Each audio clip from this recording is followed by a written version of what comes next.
So today, in honor for Christmas, I have done this video. Can the Grinch steal Kevin McCallister's Christmas? I wrote this in a post a few weeks ago, maybe a month ago, I don't know. And today, I'm doing it for y'all. For Christmas. My Christmas present to y'all. Well, I guess let's find out. So, let's talk about the Grinch. Never realized it before, but the Grinch is a superhuman. Yeah, he is. As a small kid, he was able to lift and throw a real Christmas tree. But as an adult, the guy kept a sleigh with dozens of presents and Christmas decorations and Christmas food and blah, blah, blah, blah. Just lifted it all up over his head. And before that, he kept it from falling off a mountain and then lifted it over his head. That's pretty strong. That's like I don't know how much it would have weighed, but it's got probably like a small car he's lifting up right there. He also regularly ate glass and toxic waste and bugs and all that great stuff with no harm to his body. And was still having his head bashed by the big monkey jacking the thing, I don't know, with symbols over and over again with no permanent injury. I guess we don't know how hard it was crushing his head or whatever, but I think it's still something, seeing that he was like, every time, whatever. And he did, we did see him move his arms, at least in blaring speed, to wrap up Cindy Lou Who, right? So, also, I guess because of the stuff he did eat, his belches and burps were almost toxic and could knock people out. So, let's set this scene. It's Christmas Eve night, and it's snowing pretty good. The Grinch's heart has shrunk again, and he's looking to ruin someone's Christmas. After getting a tip from these two wackos, known as the Wet Bandits, he sets his eyes on Kevin and the McCallister's massive house. That is so bright with decorations, it's almost blinding. Kevin's family forgot about him once again, and he keeps seeing this big green hairy man thing all around his house, so he's going to start setting traps, just in case. So, let's get started. So the Grinch is going to walk around the house and see that there's 3 doors, one in the front, 2 in the back. He'll look in the window and see Kevin sitting on the couch, eating some popcorn and watching TV. The Grinch smiles real big and says, "This will take no time. I won't have to cancel on my dinner plans with myself again. Hee hee." And he'll laugh and he'll head to the back door. After he leaves, Kevin will look at the window where he was standing, smirk, and go back to his show. As he heads to the back door, he recalls the tip he got and that he should be wary of traps. He disregards it because Kevin has no clue he's even there. He says with a sickening smile, or whatever. He opens the door, which pulls a string, which pushes the trigger of Kevin's BB gun that's propped up above him, and he gets nailed right in the forehead. Surprised, he stumbles back and falls down the concrete stairs and lands face down in the snow. Kevin opens the back door and says, "Is that all you got, you green furry? Or are you ready for more?" And runs back inside.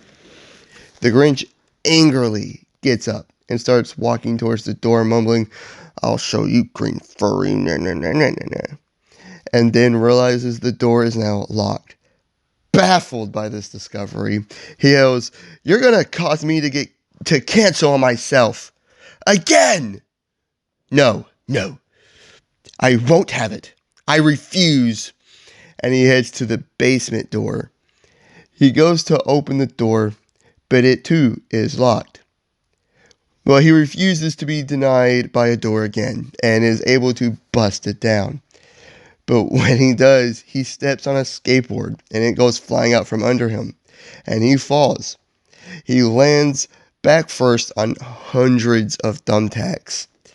After a second, the Grinch lets out a horrific yell of pain and then slowly starts getting up. With his back covered in thumbtacks, he walks over to the stairs, but each step is covered in thumbtacks, and at the top of the stairs is Kevin. Kevin is just standing up there and says, "Come get me, you filthy animal," and runs off. The Grinch, offended again, yells back, "Filthy? I'll have you know, I love my filth. It makes me me. And I'm offended you would assume otherwise. And when I find you, I will gut you down like a fish." But then he looks at all the thumbtacks again and says, "I will do that, but I'm going to find another way in. Not because of all this, because I want to. Because I feel like it. There's nothing you can do to stop me."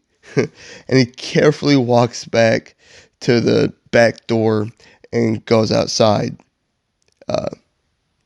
And he heads to the front. He gets back to the sidewalk and slips and falls and keeps slipping. He can't get his footing. Then he realizes that the whole sidewalk is covered in thick ice. After a hard struggle, he finally makes it to the front door on all fours. But without looking, he grabs the doorknob, which is burning red hot. After a second, he grabs his left hand and screams and just throws his hand into some snow. His hand, once a light green and furry, now just black and burned, like charred. Enraged, he just kicks the door down, but he didn't realize there was a homemade flamethrower constantly going to keep the doorknob hot. This catches his leg on fire. He screams and just jumps in the snow. His leg is now charred, and he limps to a window. He goes to the same window he appeared into earlier. He forcibly opens it and looks around before stepping in. When he gets in, he sees Kevin by the stairs smirking. Then he realizes what's in between them. Dozens of ornaments and hundreds of Legos. Kevin takes off upstairs and yells, "Catch me if you can." The Grinch at first carefully walked through this minefield, but his burned leg gives out on him and he falls. His hands catch himself, but both land on some ornaments and Legos. In pain, he just takes a leap of faith to get into the next room, which he does. He picks the ornament and Lego pieces out of his hands and then looks up at Kevin, who is standing at the top of the staircase with a smirk. He's like, "Bet you can't catch me." The Grinch starts running up the stairs, hits a tripwire, and, well, you know what happens here. A full bucket of paint comes flying down, hits Grinch square in the face, and he falls back down the stairs. And Kevin runs into his room and shuts the door. The Grinch holds his head and then immediately gets up. He slowly and carefully on all fours, so he doesn't hit another tripwire, and he goes up the stairs on all fours. But when he gets up to his door, he hears Kevin say, "Please, someone help me." The Grinch smiles real big and says, "You have been the bane of my existence tonight, kid. Even more than that annoying Cindy Lou Who." He opens the door, sees Kevin sitting on his staircase with another BB gun aimed at him, and says, "And I'm going to continue to be just that," and pops him right in the stomach. The Grinch falls to a knee, and Kevin tries to run around him. But the Grinch grabs his leg, picks him up, holds him against the wall, and burps right in his face. And in an instant, Kevin falls unconscious to the awful, almost toxic stench. He wakes up a few minutes later, tied to a chair. He sees the Grinch starting to take down some decorations. Kevin starts begging and pleading not to take his Christmas away. The Grinch replies with, what the hell you put me through tonight? You're lucky I don't gut you like a fish, like I said. Kevin then asks why he was doing this, why he was even there. And the Grinch replies with, Why? Why? I'll tell you why. Here's my story. When I was a small boy, going to school in Whoville, I was constantly bullied by almost everyone. But I loved Christmas, and I was going to make a gift for this girl that I really liked. She wasn't mean like them, and even showed me kindness. But these bullies destroyed the gift in front of everyone. Everyone was laughing at me, even the teacher. And I hit a breaking point and became the monster they wanted me to be. I ran into the mountains, found a cave, and that's where I lived for the rest of my life. One year, I planned on ruining everyone's Christmas in Whoville on Christmas Eve night. I do this by stealing all their decorations, their food, and their gifts.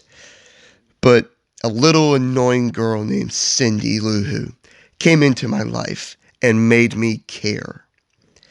And then I saw everyone still celebrating Christmas even without all their stuff. Singing, dancing, having fun. And I realized that was the true meaning of Christmas. And it was the first time I felt truly happy.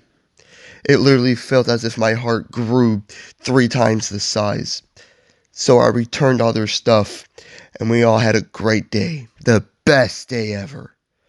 You'd think that they'd be happy. It'd be a happy fairy tale ending. I had a best friend, the woman of my dreams, and acceptance from the citizens of Whoville. But it didn't take them long. Eventually, over time, everyone started turning their backs on me again. Even my then wife conformed to them. I was forced out of my home, forced back into that cave, separated from my dog, and divorced. Once again, I was outcasted. But it was okay this time, because I still had a best friend. Cindy did everything she could to help me. She fought for me. But she eventually grew up and went off to college. And I never heard from her again.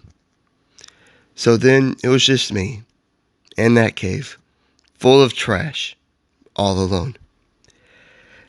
And I craved vengeance. There, you have my story. Kevin, with a tear in his eye, just comes back with, Boo-hoo! At least you're remembered. I'm constantly being forgotten about by my own family. Everyone. I'm a part of this massive family, and I'm constantly being forgotten by them. Even during times when families should be together like Christmas, it's like I don't even exist to them, which is why I'm here all alone on Christmas Eve.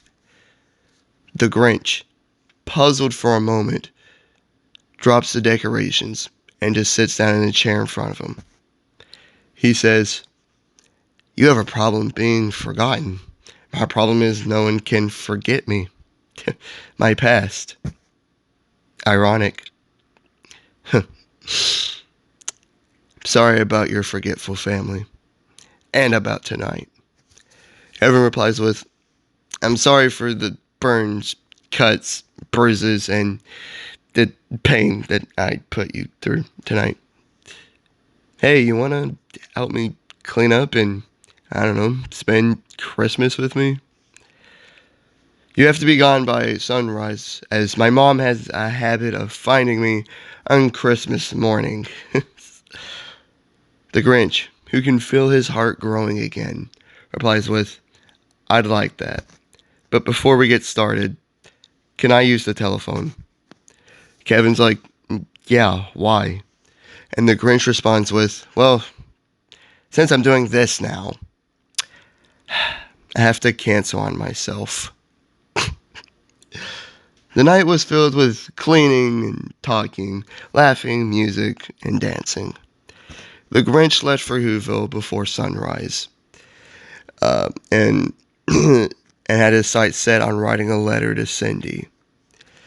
And about an hour later, Kevin's family finally returned for him. So, I did create two alternate endings to this that I wanted to share. Basically, one where Kevin, quote unquote, wins, and the others where the Grinch, quote unquote, wins. So, the one that Kevin wins, basically, people in nearby houses saw sightings of the Grinch and is hearing all the commotion. So, they call the cops as well as animal control. And they come and take the Grinch away. And the other one is when the Grinch grabbed Kevin earlier, instead of burping in his face, he simply gutted him like a fish with his bare hand. And in the morning, Kevin's mom returned home to her house a mess, missing all her Christmas stuff, and to a dead child. But since it's Christmas, I went with the good, happy ending. Like any typical Christmas movie. Anyways, I hope you did enjoy. And if you did, like and subscribe, leave a comment of what you think, and hit the notification bell to be notified of all my future videos. Please like and please subscribe. We're on the road to 1K, and I'm getting closer and closer every single day. And I really do appreciate y'all for watching. I appreciate your comments and all the great stuff. I really do appreciate it, and I'm thankful for it. Merry Christmas, and if you don't celebrate Christmas, have a great day, and I'll catch y'all in the next one. And Happy New Year's as well. Peace.